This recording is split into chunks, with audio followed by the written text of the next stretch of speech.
How to stop blaming others and take ownership of your actions. The worst kind of leader is the leader who doesn't take responsibility.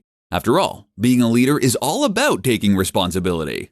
Unfortunately, this is something that many people still don't understand, and as such, they end up making their office less productive and a more stressful place to be.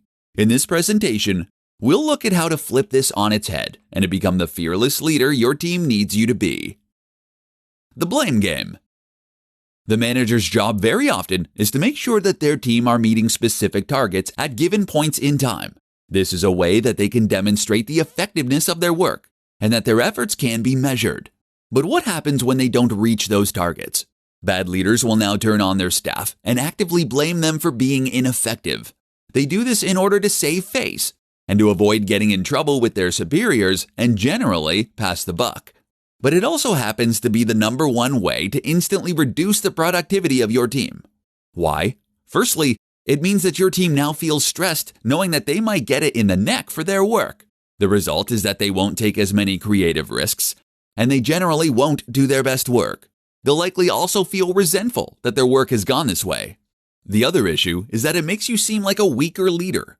After all, if you can't take responsibility when things go badly, you also should get no credit when things go well. So what are you doing?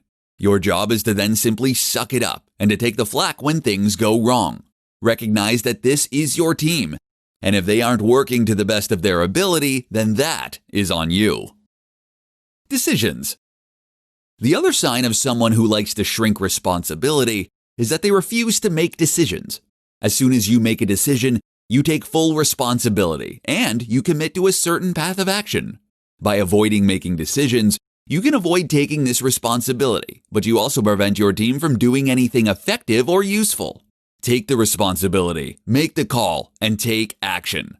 This can take a while to get used to, but it's simply a matter of changing your thinking. Your job is to be the person who makes the call and takes the flak.